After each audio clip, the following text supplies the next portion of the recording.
the Triathlon Show 289.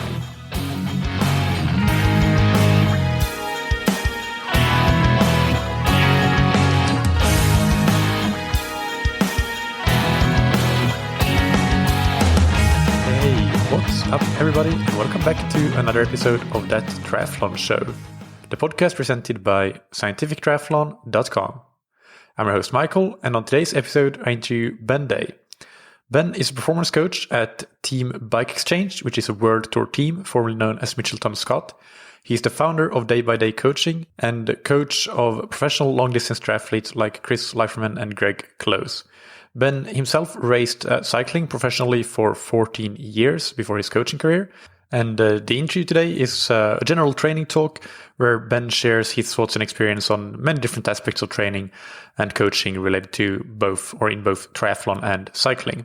But before we get into that, big thanks to our sponsors, Precision Hydration. You can find Precision Hydration on precisionhydration.com.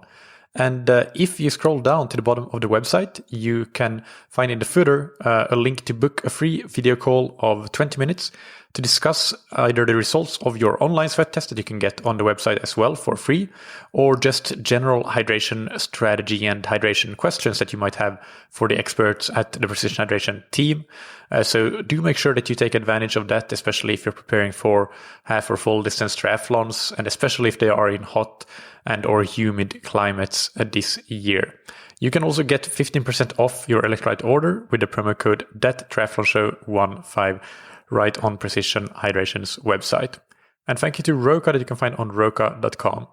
Roka are the world-leading manufacturers of wetsuits, tri-suits, swimskins, goggles, high-performance eyewear, and prescription glasses and sunglasses.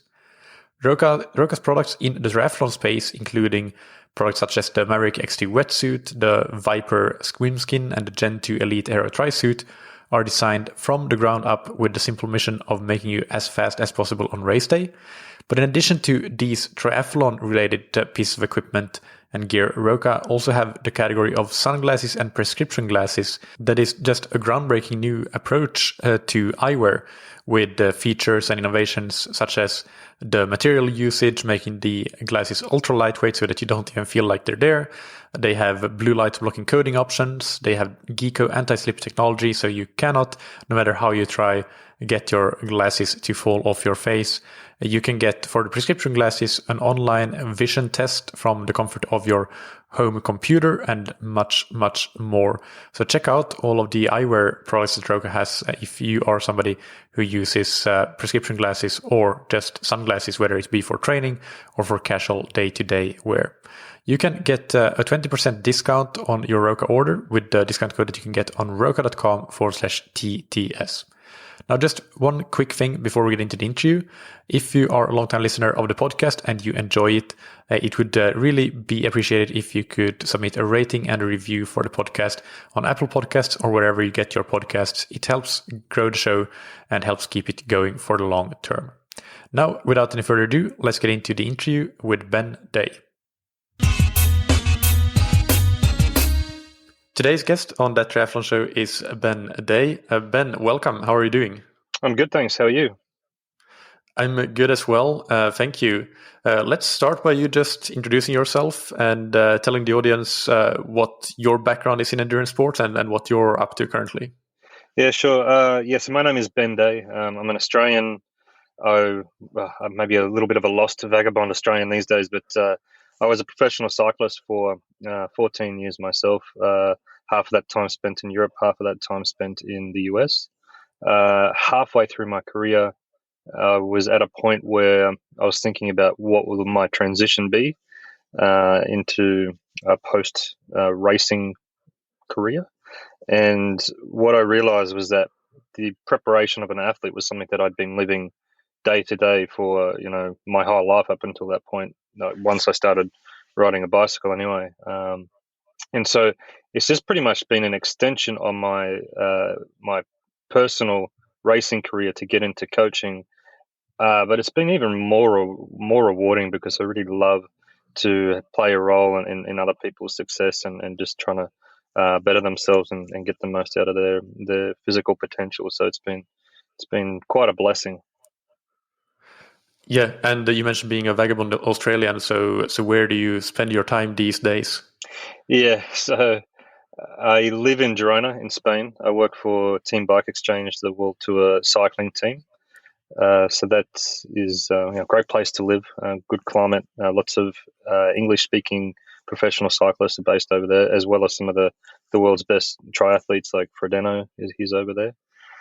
Yeah, it's a great climate for that and gives me an opportunity to do a lot of hands-on work, which was something that I believed in a lot after having my career and experiencing the effect that somebody working with you one on one, being able to look you in the face, being able to go out on some of the training sessions with you. It's something that I wanted to be in a situation where I could offer some more of that. So I'm happy to be there. And I lived in the US for 10 years, haven't lived in Australia for 20 years. I've lived in so many different places in Europe. So I definitely a bit of a jet setter. Yeah. What is your current role with Team Bike Exchange? Yeah, I'm one of the performance coaches there. We have a department, a performance department, which is we have 5 people who are coaching, a couple of scientists, people who are in charge of nutrition as well. So it's and some of the medical staff as well are involved in sharing their information as well. So we combine together to we have our own athletes that we work with, but then we are also a group in making sure that we're hitting all the different parts of performance, whether it's nutrition, psychology, training aspects, strength and conditioning, injury prevention or injury intervention to get over those things.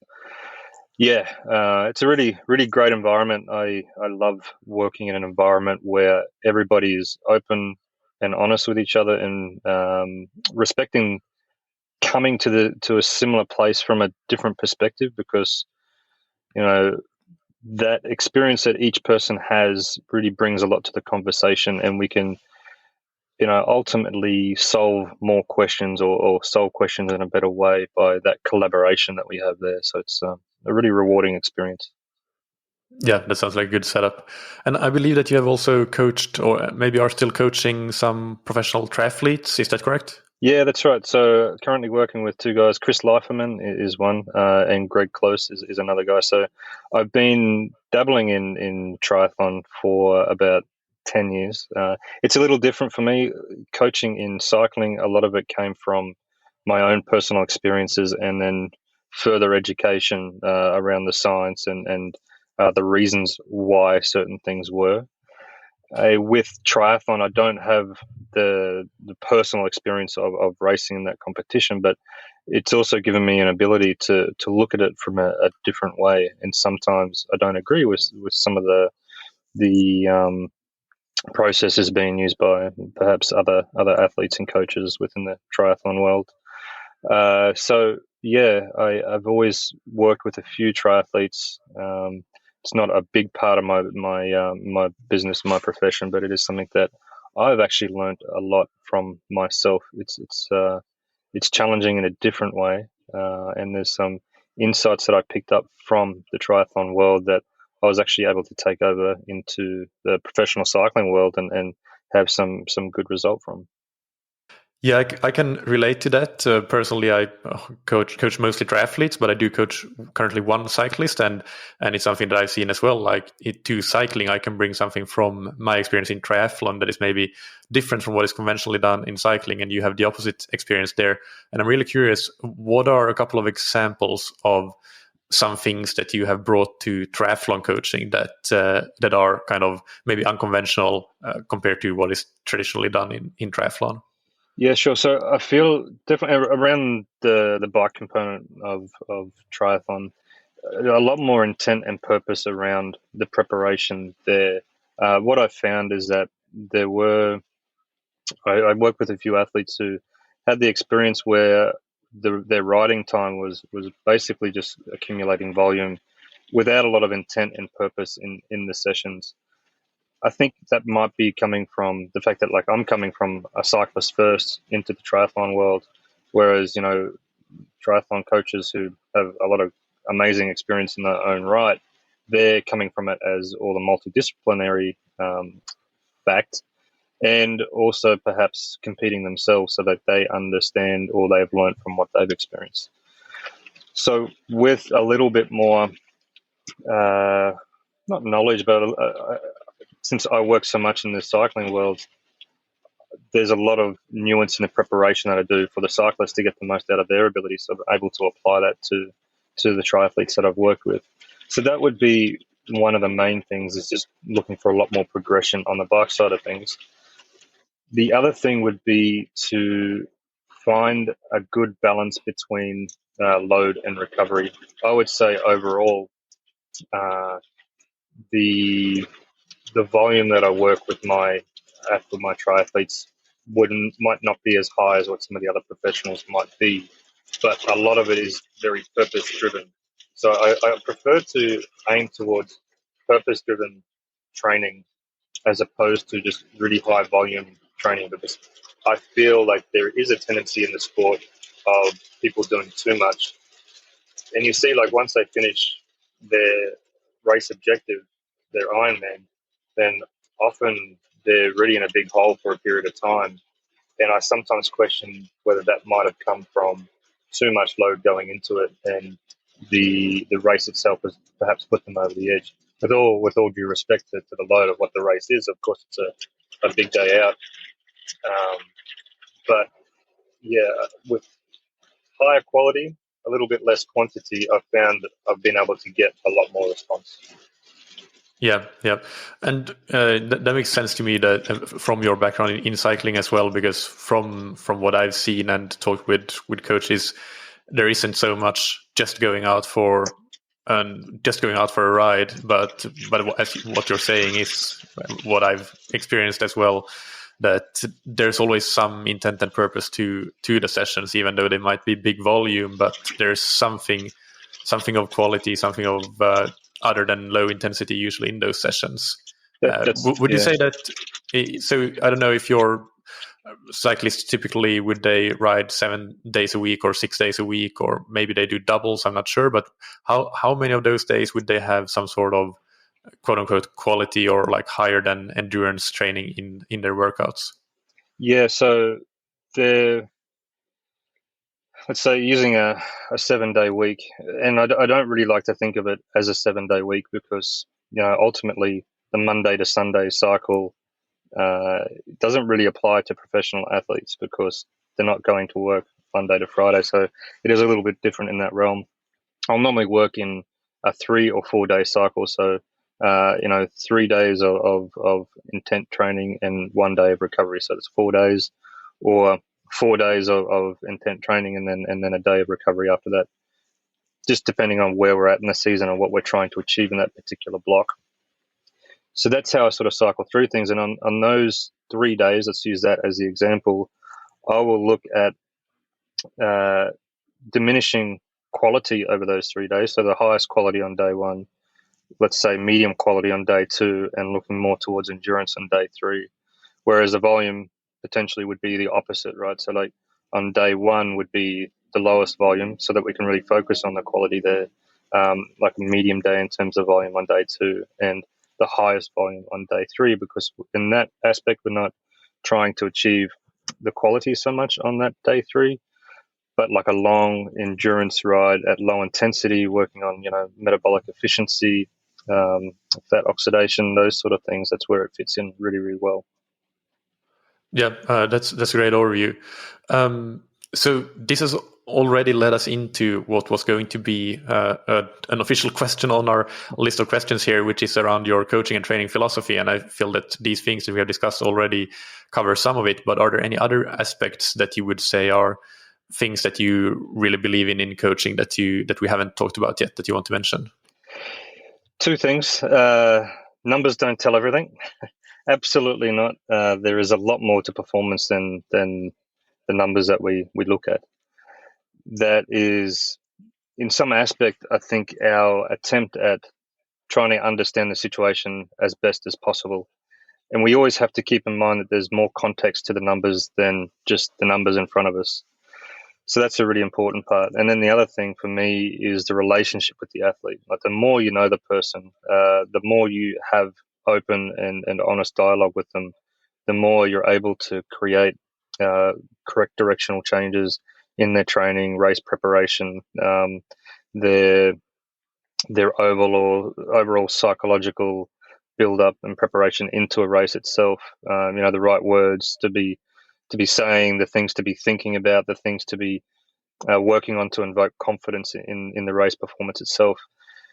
As much as we'd like to break everything down into numbers, and they do provide us a lot to work with, human beings are anything but robots, and it's really important for the coach to be engaged in my process. It's so important for me to be engaged with who the athlete is and to find out the best ways of steering them in the right direction.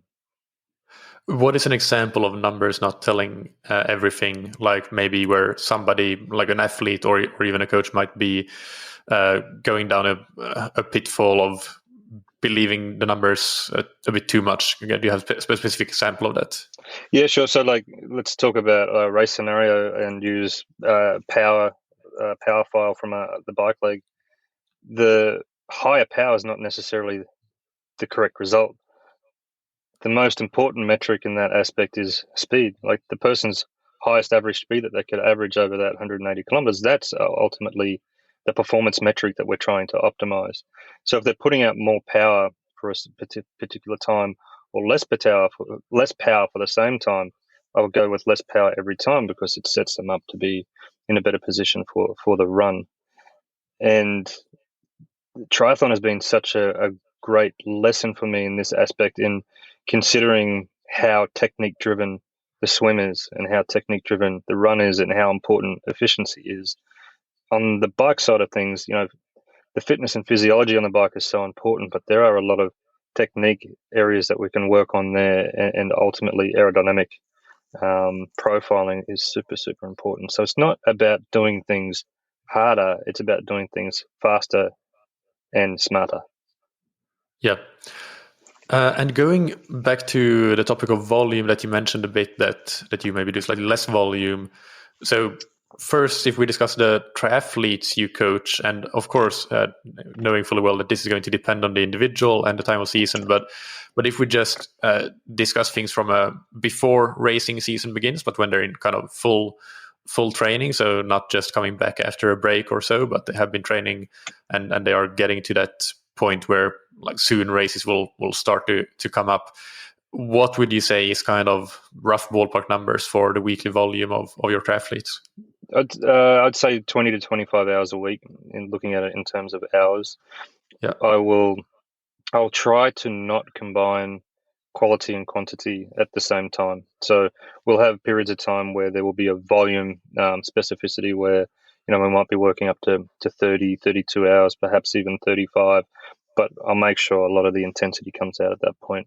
And I'm a little bit more sensitive around run quality in those sort of weeks as well. I've found something that I learned just through working with the athletes over the years, that I needed to respect run volume more, but combining run volume with high quality running with intervals and stuff like that is a little bit of a slippery slope that has to be treated with care, I believe. So what would, in a 20 to 25 hour week, for example, do you know off the top of your head roughly what would be the breakdown between swim, bike, and run in terms of hours? Yeah, so let's say up to 15, 16 hours on the bike. This is if we're combining all the sports together in that particular week. So about 15 hours on the bike, 5 to 6 hours running, and similar time in the water. Perhaps even a little bit more, 6 to 7 hours swimming. I find repetition in swimming is super important. Again, focusing on maybe on 1 or 2 interval-based sets per week, but then a lot of other days of focusing on technique, doing it faster and smarter, not harder. And then with the run as well. So not too many sessions with intensity there. But that's how I would normally see a combination of a balanced period of time. We'll also have some time too where, we might sort of just keep the run discipline on the back burner a little bit and focus really a lot more on the bike. And at that point, we might be doing up to about 20 hours a week on the bike, and we'll reprioritize at different points depending on how each one of the disciplines are going. And would you apply the same sort of 4-day cycle in triathlon as you do on the bike? Potentially a little bit longer. I would say not too often would I do like a 3-day working block. It'd be more often like a 4-day working block, just because we're covering different disciplines, also working with different muscle groups within the body. So there is an opportunity there to get more work done over an extra day or two. So it'd be more like a 4-day period of work and a day of rest after that. I don't really go as far as what I have seen with some others, in that they might only have one rest day in the week. I think it's important to have more than that, just to keep the quality in the training and to really stay away from any sort of burnout. But what does the rest day look like? Is it a complete rest, or is it actually recovery, and how much? Because you do see everything from a complete rest day to people doing like a 3-hour easy ride and that being a rest day. So that's obviously a very big difference in terms of load. What does your rest day look like? And the science is out a little bit about how important the active component of recovery is. Personally, as an athlete, I found it was important. So 1 hour easy on the bike, an hour and a half easy on the bike was always felt like the right thing to do. But sometimes when the fatigue is coming perhaps more from the mental component, to be able to get away completely from any of the disciplines on a particular day, I think is something to be encouraged. And it can even be something as simple as go for a walk down to the local coffee shop and grab a coffee. Just get away from the hard grind that you're doing day in and day out and get some refreshness happening, whether it needs to be physical or mental. So I sort of keep that as an open component.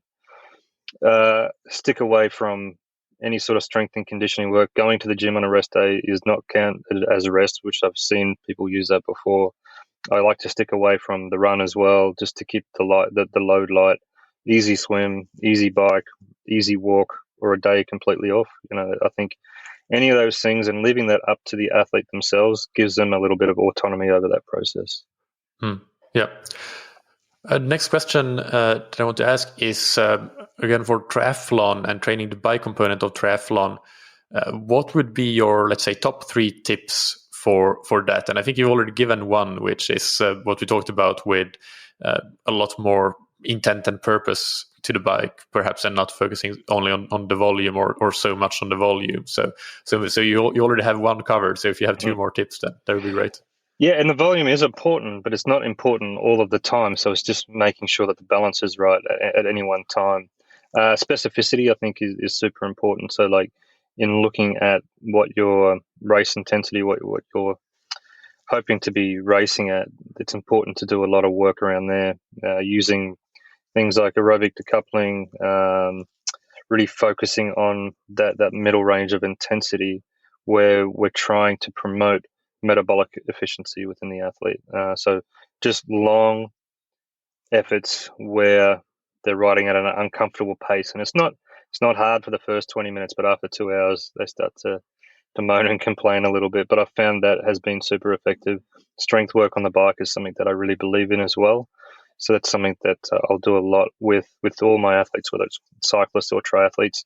And doing that in the triathlon position, in the aero position on the bike, is an important thing to do. It's not always about putting out more power, but it's putting it out in a way that is specific to what they're going to experience in the race itself. So that would be 2 more there. The final one I would say is that making sure not to stay too stagnant on one particular type of training stimulus. So especially when we're talking on the endurance side of triathlon, whether it's Ironman or ultras, we can't always work down in those low intensity ranges, because the body gets stagnant to the stimulus that's receiving, and there is an opportunity of pushing the ceiling up there at certain points, which you can argue isn't so specific to the race that they're getting ready for. But in pushing that ceiling up, you create more room to move and a potential to have better response to the lower stimulus once you go back to that lower intensity stimulus. So I'd say don't shy away from the higher intensity efforts, perhaps further out from the racing as opposed to closer to the racing, but there is potential there to get more out of the training stimulus. And is that something that you would do perhaps on a more drawn out but fairly regular basis, like for example once a week doing some higher intensity, or would you do it more in a block style where you do quite a few sessions over a couple of weeks, 2 or 3 weeks? Yeah, I would do it more in a block style. I'd look for a period of time, let's say 2 or 3 weeks, where that becomes a focus of the training. And in doing that, we would do it with one discipline at a time as opposed to all three at a time. Look to push up the ceiling on that component, and then to circle back around and work on creating that metabolic efficiency again. The thing with working on the higher intensity stuff, it's drawing away from this efficiency. And on race day, that's such an important thing for endurance sports. So it's not like it's a race performance thing per se, but it is creating the room to move further on down the line. Yeah. And with the cyclists, again, so what might be the differences between how they train and the bike component that you described on the triathlon? The differences, well, it's mainly all about one sport, so that makes a huge difference. So their volume is anywhere between 20 to 35 hours a week, again, depending on the amount of intensity within their training and intent on quality. In cycling, the races within cycling are very, very dynamic. So we have to find this balance of creating that aerobic efficiency component that has to be the underpinning of everything. Otherwise, the house of cards falls down way too easily. But then in a race scenario itself, it's pretty rare to have sustained style efforts. Like everything is very much stochastic. So the only time when they have like a very steady state performance might be if it's a fairly flat time trial or a very long gradient climb, and then they're in a situation where they're not so much racing the person next to them. If they're in the race and going for the win, for example, or a contender, there's always a lots of change of pace. People are looking for opportunities to attack and move away. So it creates a demand of having balance between the aerobic efficiency and this ability to be dynamic in their power outputs. And if you don't have that dynamic component, then you're not in the game. You'll finish, you'll get to the end, and you might be able to do some work early on, but you don't have the ability to be, shoulder to shoulder with the people going for the results towards the end of the race. And ultimately, that is what defines performance in cycling to a certain point, unless your role is more around supporting the leaders as a domestic or a worker role. So it's quite the balance of those two things, which sort of work against each other in a lot of ways. But that's that challenging part of it is something that I really love. Yeah. So what does it mean in practical terms for training? Would you still do some of those longer moderate intensity intervals to work on the efficiency, but then you would have more of a focus on regularly doing more intense efforts? Or what is the practical takeaway? Yeah, sure. So I think with all aerobic development, the thought with that stuff is that it is going to last for longer. Like you're going to retain that within your set of physiology for longer. With the more intense, shorter work, anaerobic style activity, that stuff will come and go quite quickly. So you can respond to it fast, but you'll also lose it fast if you're not keeping it stimulated. But then when you have an athlete that's racing 80 days in the year, they're also getting a lot of opportunity to get this stochastic style of preparation just by going to the races and being involved. So it really depends on where they're at and how they're responding within that race block in terms of what you're going to do. So once that aerobic side of things is well developed, once you get into the racing season, you're looking to more maintain that for the most part, with perhaps a rebuild in the middle of the year. And throughout the rest of it, you're just looking for improved performances at threshold and above, essentially, and that ability to handle high levels of lactate, to go, like, for example, like coming into a climb, like you watch how fast the riders are going into the base of the climb. So for the first 3 or 4 minutes, they're well above threshold. So they have a big high lactate load in the system, and then they're having to clear that and continue up the climb at somewhat more of a steady state. So there's a lot more dynamic demands in the type of output. So yeah, overall, it would be to build that aerobic work early on as the underpinning for everything, keep maintenance of that throughout, but then to use the higher intensity stuff to build, let's say, the roof of your house throughout the season. Yep, that makes sense. Now, you can answer this next question from whichever perspective you prefer, whether it's cycling or triathlon or agnostic to the discipline. But when coaching individual athletes, how do you do some sort of, or what kind of profiling do you do? How do you find the individual's points for improvement and figure out what training interventions might work for them?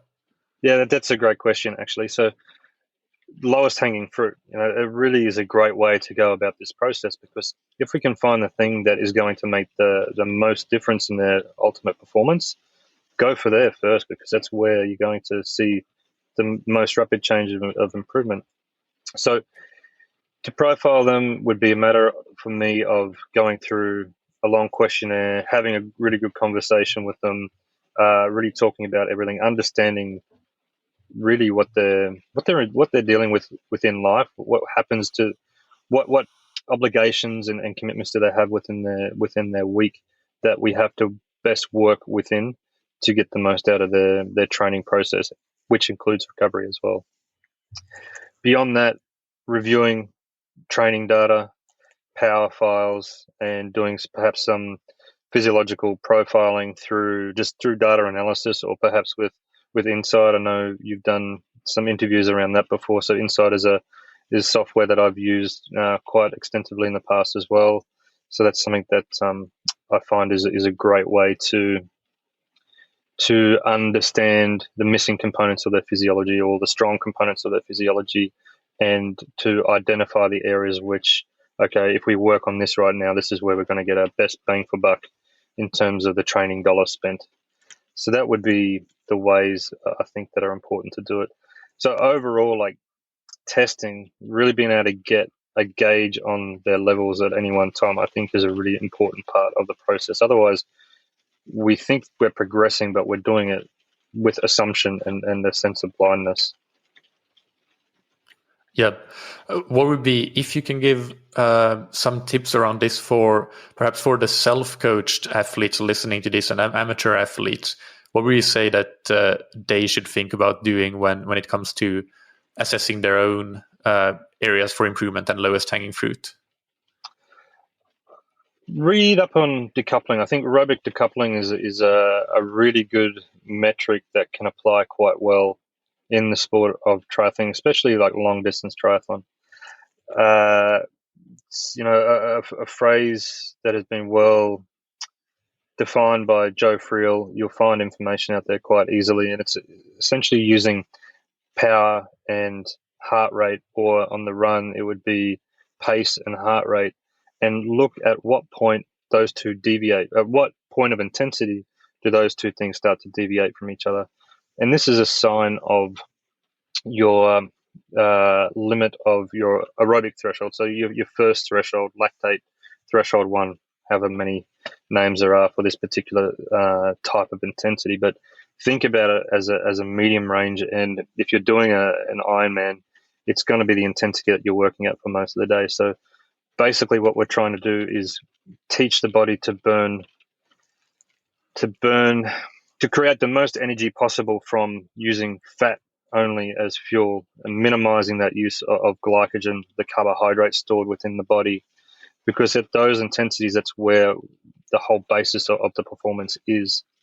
Once you can really grow that foundation, you'll have a really, really strong platform to work on top of. So looking for some metrics around that to improve and progress upon the aerobic threshold, the aerobic capacity of the athlete, I think is probably the most important. Yeah, great. The next question is, you mentioned that within your performance team at BikeExchange, you do have sports scientists as well as the performance coaches like yourself. How do you view the balance between the art and the science of coaching? How do you use that in your environment, for example? Yeah, actually, one of the first things I did upon retiring from being an athlete myself was I did a big dive into the role of science in coaching and to understand that from a better viewpoint of the importance of the role. And I think the most important thing out of it is to bring on board the scientific process, which is just one essentially of hypothesize and either validate yes or no, and to be able to continue to work through that process with any individual at any time. We have to validate that what we're doing is creating an effective improvement, and if not, let's just spend our energy elsewhere. So the difference between the art and the science, our body of scientific knowledge is continuing to grow all the time. And there is a component that it doesn't have the ability to really focus in on, and that's the individual. Science is presented as a group of people. For a study to be seen as being effective, you have to have the majority of the people responding to this particular stimulus. But it's not looking at the individual variances. And so as the coach, I think it's super, super important to apply the scientific process, the scientific method, and looking at this on a case-by-case system of like, how does this particular athlete respond to this particular scenario? Is this the best way to go for it? Or is there a different direction that we're going to get potentially more improvement? That's then the right direction to go. There is a part that has to become intuitive, because as you get to know that person better through just conversation, body language, the tone of their voice, you can understand where they might be at any one time, and having that holistic approach of what is right for that athlete at that time is very, very important, because while science is so important in everything that we do, it doesn't describe everything, all the mechanisms that happen within the body, psychological component of race day performance. So I think that's something that we really need to keep in mind, of that engagement with the athlete and treating them as individual humans, and not just a robot with a set of numbers that we're trying to manipulate and improve on. So it really comes from that strong relationship and connection with the person.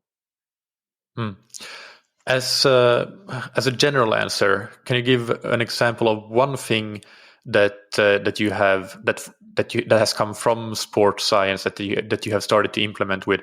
It doesn't have to be all of your athletes, of course, but with some athletes after learning about it from scientific research or from the sports scientists that you're working with. And on the flip side, one example of something that might be looking quite promising in sports science, and there might be quite some buzz around it, but you haven't found it useful in the actual application in coaching, so you're not really using it that much. Well, to start with that, where has science played an important role? I think it underpins pretty much every part of the process that we're doing. So like, it's coming from knowledge somewhere, like that there is detail that is being used to prescribe certain things in certain ways. So that body of knowledge, combined with just the scientific method itself of applying, measuring, validating whether it works or not, and then choosing which direction we go after that, that is, I think, the most important thing that we need to take out of the role of science within sport and the world, for that matter. In terms of things that are pretty catchy and that maybe don't work out so well, I think nutrition is a pretty good one to tackle on this part. Low carbohydrate diet, ketogenic diets, using ketone supplements, stuff like that. The jury is out. Like, there's certain things that it can be positively good for. But for athletic performance, I argue whether that is where you're going to get your best performance on race day. The amount of glycogen used, even at aerobic intensities, is still quite high. And I've seen athletes lose a couple of years of their career going down those particular pathways. So it's something that I feel like there is more hype around efficacy. And we as a species love extremism. We think that, if this is the latest thing out, then we need to take that latest thing and take it to the moon and back. But it's not about that. Like, all these little things that come into the sport and potentially could be improvers, we need to keep balance with that, with all the things that are really creating the foundation of our performance already, and not being so extreme in one direction or the other direction. It's really sitting in the middle with all this stuff. So I would say nutrition is such an important component, and glycogen is such an important fuel source to be used and supportive of the athletic performance. So be careful of extreme directions in either direction, because that ultimately could lead to athletic ruin. Yeah, my personal opinion there is that nutrition is a great example of where we have to take care to really understand the scientific process, and how that is a process where we try to control one specific phenomenon and see what impact an intervention, for example, has. But in the real world, when we have an entire individual with an entire training program and racing and stuff as well, like you have to not only think about whether you see some increased molecular signaling based on a nutritional intervention, but whether they can actually do the quality training that you need them to do to be able to perform well in the races over a sustained period of time, and so on, and take that very controlled experiment out of that control and put it into the bigger context of the entire performance puzzle. And that's where I think that, well, I 100% agree with what you just said. It doesn't really seem to be work well for endurance athletes, especially once volume and overall load gets really up there. And what is the result that we're looking for? If it's a performance athlete getting ready for a particular event, that is our determinant. The performance there is the determinant, not in something that is minutia in one part of the whole preparation. Because if that part then undermines everything else that's being done in this, like you say, in this particular aspect, the quality of training that they're doing, and ultimately the output on race day, then it's a loss. It's absolutely a loss. There are no shortcuts, and I think this is something that science does prove for us, that we can do things smarter, but the work still has to be done. Like, there's no magic little secrets out there that can make you jump from step 3 to step 7. You still have to go through step 4, 5, and 6 to get to there. So really just knuckling down sometimes and getting the work done, and making sure all the things are done to the best of the person's ability, I think would be something to really highly recommend to any athlete, of like just consistent, solid, maybe unsexy work. Because like, if you don't get the work done, the result won't be there. There's no shortcuts to victory, Yeah. All right. Well, next question, and this can again be applied to whether you prefer to talk about triathlon or cycling or a mix of both. But what would be your top 3 tips for amateur athletes that are interested in improving their performance, but they have a job and family and so on? Get a coach.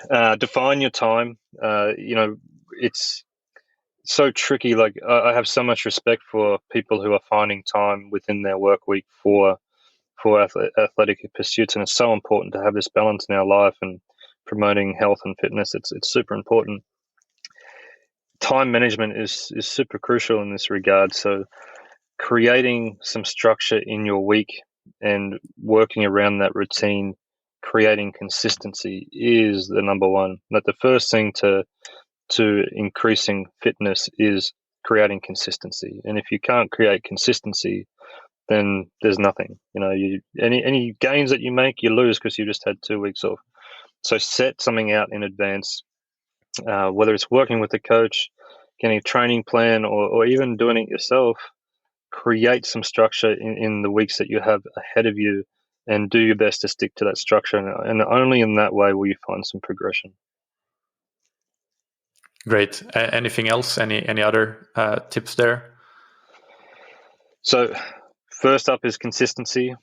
Once you have some consistency, so let's say at the beginning the consistency is 3 days a week. If that's all you can handle, or that's all you can fit into the working week, that's a great way to start. But then once you have that and you feel comfortable with that and you feel like you can do some more, then start to bring in frequency, so more sessions per week.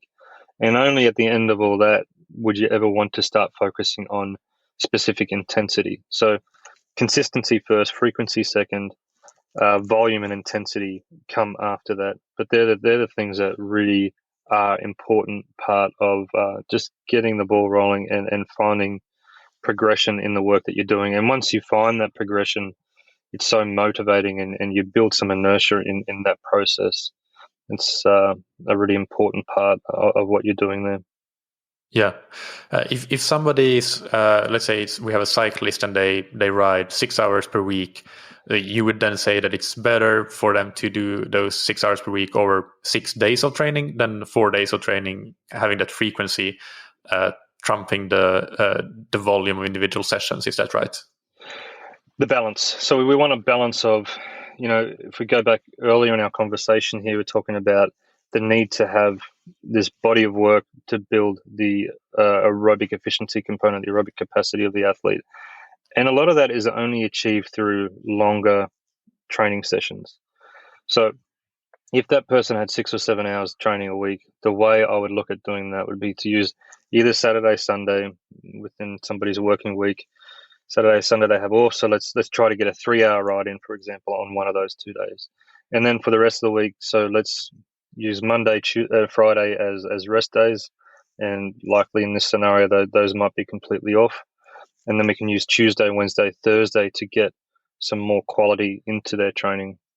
Because we're a little bit time poor in this scenario, and we only have, let's say, 1 hour of training that we can fit in on those 3 days, then we'll bring in more intensity to get the most stimulus out of those 3 days as what we can.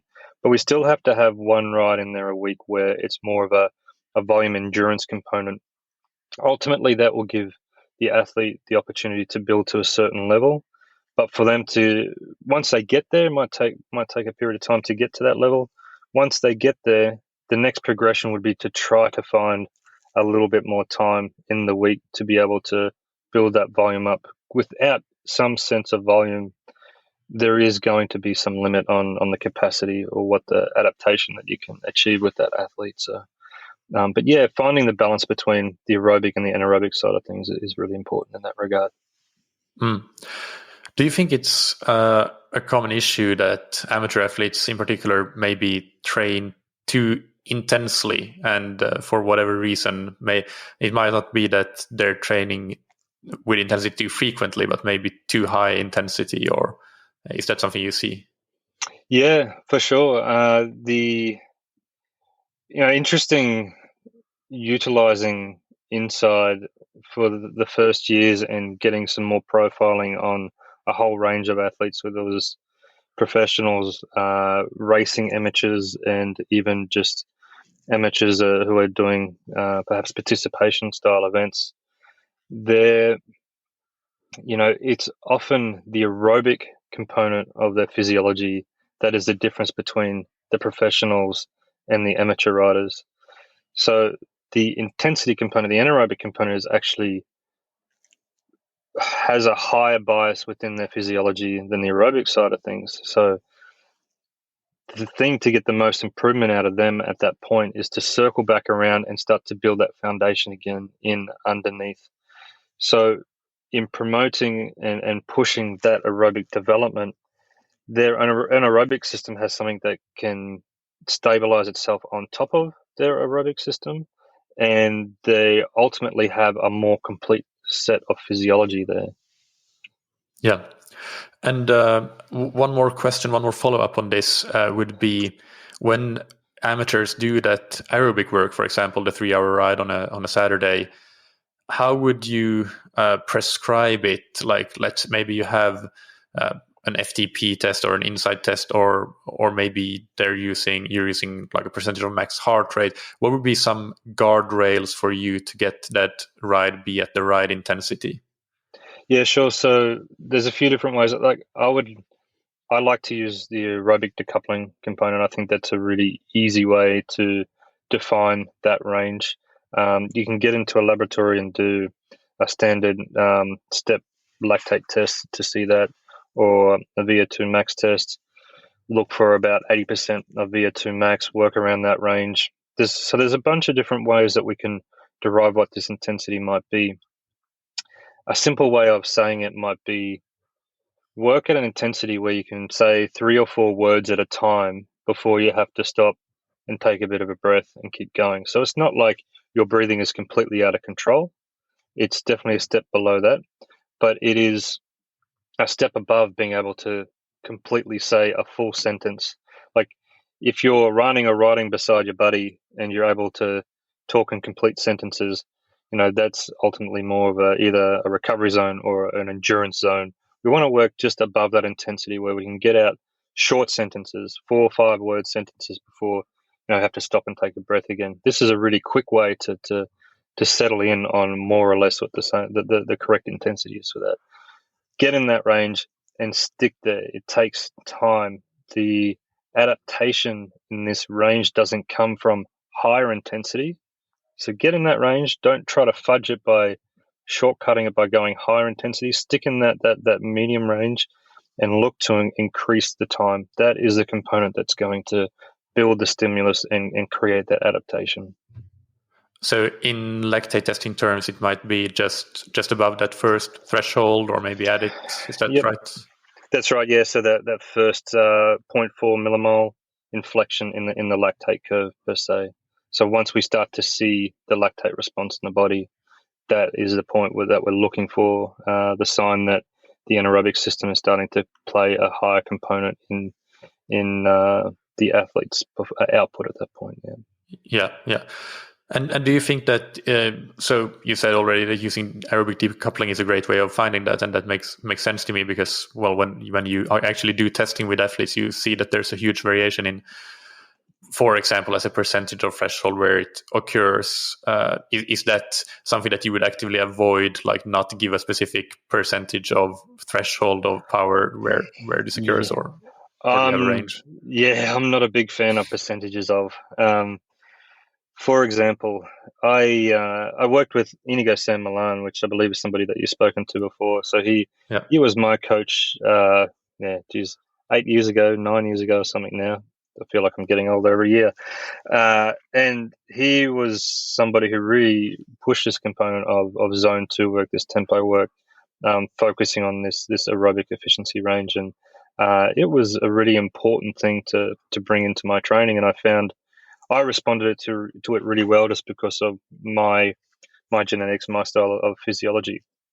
But let me describe a couple of my training sessions for you.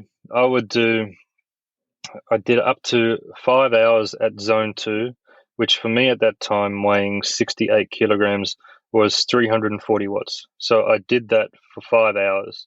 It's over 6,000 kilojoules in doing that. So I could do that for 5 hours, 340 watts.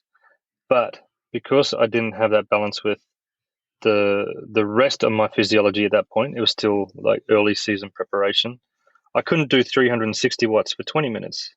So at that point, if you're looking at percentage of formulas, 360 watts for 20 minutes, let's work out what FTP might be around that.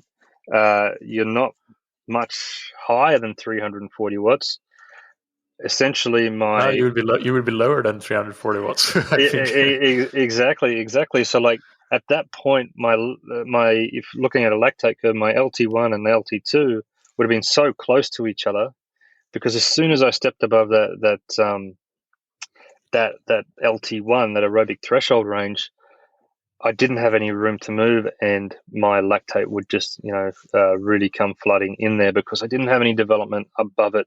So my physiological system at that point hadn't been created in balance per se.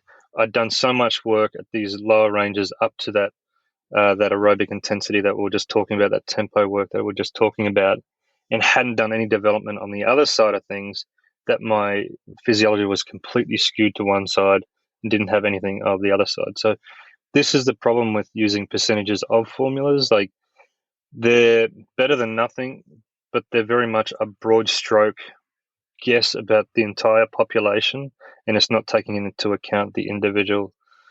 And if there's any way for the athlete to get a little bit more detail and nuance into where their particular physiology is at, I would recommend that they go out there and they use that to prescribe their training zones.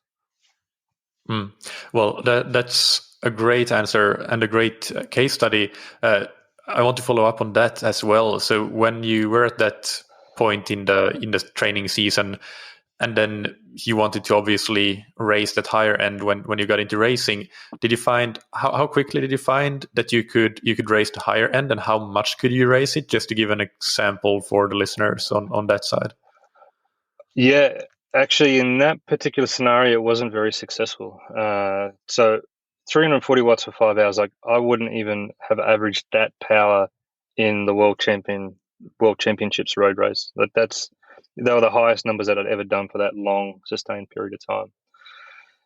I had that at that point. It was everything that we were focusing on, and I went to the European season feeling very confident about where my form was at. I couldn't even stay on the wheel. I was racing in Northern Europe, Belgium, the Netherlands, and there on the flat roads, there's a really high power demand. And as soon as you start to bring in some wind component, there's a lot of stochastic work, acceleration, little micro accelerations to stay on the wheel, stay out of the wind. And if you can't do that, if you can't be efficient, then you get spat straight out the back. And that's what I found, because I didn't have enough of the anaerobic work done to balance out my system. All I could do was just chug along all day at a really high level, but ultimately not one that would keep me within the group. And the group is always going to move a lot faster than the individual. If I was the person having to sit on the front and work for my teammates and nobody else was sort of like coming through and doing turns, I could put a lot of pressure on them, and that would be a good performance. But it didn't give me that dynamic range of being able to move around the bunch and accelerate, decelerate, stay on the wheel. So it was a sign to me that this aerobic development was really important in creating my physiology. It has to be there, but it's not necessarily race specific in what I was doing in the cycling world. It wouldn't be race specific in short course triathlon. Once we start talking about long course triathlon, then it is race specific, right? But then you could even argue that there's still an element with the professionals where they're racing each other in the disciplines more than what the age groupers are. So their outputs are a little bit more stochastic than what the age groupers will have. So there is a difference there as well. Yeah. So your approach now is informed by that, but perhaps a bit more balanced with having more of that anaerobic work as well, and perhaps earlier in the season, and not just focusing solely on that aerobic component. Everything in balance, whether it's the build of the physiology, whether it's the psychological state of the athlete. You've got to give them time away from the work that they're doing.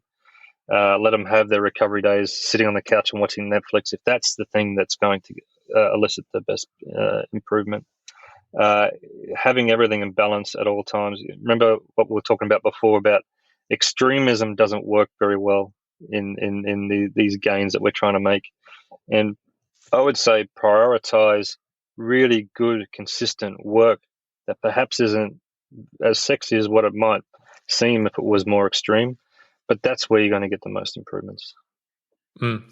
So on that note, when you prescribe those harder sessions, and in terms of executing those sessions, do you think that they should more often than not, or usually, be done hard, but the athlete should have a bit left in the tank. They should still feel in control, or how often should the athlete really go to the well, and how often is it okay to do that? What is the balance of that? Again, a balance. I think there are times where going, really deep, going to the well. I like that saying. That's a good one. I'll use that. There is a need to go there occasionally, but in going there consistently, that's super stressful on the systems within the body and different systems, stress hormones. You can't consistently go there and expect that they're going to continue to recover, adapt, and improve from the stimulus that you're giving them. So finding some opportunities to do that, knowing your athletes, because I have some particular in this scenario cyclists that I can think of, World Tour cyclists, and one of the biggest things that we learned with this particular person that I'm thinking about was that he came to a realization that he had to leave something in the tank every day. He had to do the efforts really well with consistency, but to not milk out absolutely everything that he could out of it, because he was a really fast adapter, but it would damage his body.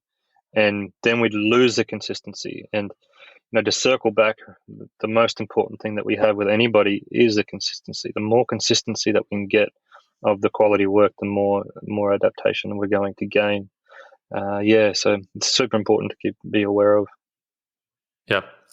Final question before the rapid fire questions. If you could go back 10 years in time and give yourself some advice as a coach from back then, what would you tell yourself? Go back 10 years in time. In the world of triathlon preparation, I think one of the biggest things that I learned around running was that, again, there are no shortcuts. I realize that run volume is important, and you can't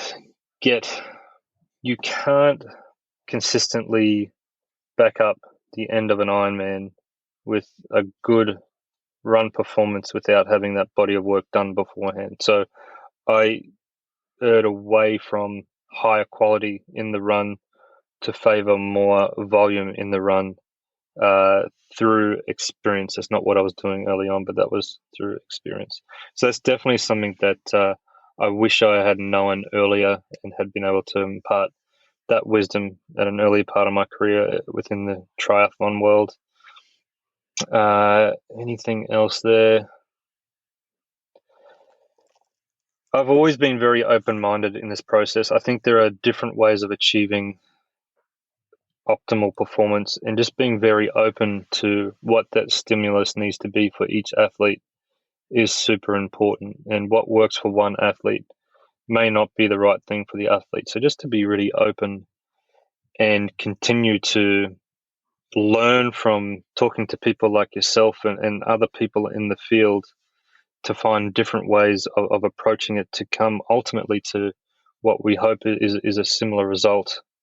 That it's really important part of getting to that optimal performance is to finding different ways of getting there, because what works for one is not the same that works for the other. So I was open-minded to that at the beginning, but just over the years, I've learned more and more different ways of achieving the same thing. Great. Sorry, that wasn't rapid fire. I'll improve. No, that wasn't meant to be either. These are the rapid fire questions that we're going into now. Okay. So these ones, try to keep them to one sentence or less. Which and we start with what's your favorite book, blog, or resource related to endurance sports? Talking to other coaches and scientists within the field, without a doubt. And what's your favorite piece of gear or equipment? Oh, I love aerodynamics. So anything to do with wind tunnels, aerodynamic testing, field testing, track testing, that sort of stuff. And finally, what's a personal habit that's helped you achieve success? Engagement with my athletes in creating a personal relationship to best understand them. Perfect. And finally, where can people follow you and your work? You have a coaching business as well, so please tell us a little bit more about that, and social media, anything you want to mention. Oh man, social media, it's the bane of my existence sometimes. So the company's called DaybyDay Coaching. we've been set up since 2008. I have a few other amazing coaches that work with me as well. So you'll find us at daybydaycoaching.com, on Instagram and Twitter as well. And then, I'm not super active on those things. I like to balance out some personal life with some sailing and other outdoor adventures as well. But yeah, you'll find us on Instagram and Twitter and Facebook as well. But yeah, reach out. I love to have conversations and chats with people and to hear different viewpoints and learn about different people in this sporting world. It's part of what I love about it. Yeah, great. And we'll link to all of that in the show notes. Thank you so much, Ben, for coming on the podcast. It was really nice to chat to you. Thank you, mate. Thanks for your time. I hope you enjoyed that interview with Ben. As usual, you can find the show notes on scientifictriathlon.com with links and related episodes. On Thursday, we have another TTS Thursday episode coming out. And next Monday, there will be an interview. And it will probably be with Val Burke that I promised a couple of weeks ago, who is a physiologist and coach in New Zealand, coaching among others Braden Curry. But I haven't done that interview yet, so I think that will be the one. But we shall wait and see. Just stay subscribed, and you will find out in due course. Now, finally, if you are looking to improve your triathlon or endurance sports performances, consider looking at the options we have on scientifictriathlon.com, including training plans or coaching services like full individual coaching, customized plans, or consultations. Check out what we have to offer there and email me if you want to learn more. Big thanks finally to our sponsors, Precision Hydration, that you can find on precisionhydration.com. Go and get a free hydration plan and find out what your sweat sodium concentration is on Precision Hydration's website. And remember to schedule a free consultation with them if you're interested in learning more. You can get 15% off your order of Precision Hydration electrolytes with the promo code ThatTriathlonShow15. And thank you to Roka that you can find on roka.com. Check out Roka's wetsuits, tri-suits, swimskins, goggles, high-performance eyewear, and prescription glasses and sunglasses, and get 20% off your order with the promo code you can get on roka.com/TTS. Thank you, as always, for listening. Keep training smart and keep loving triathlon.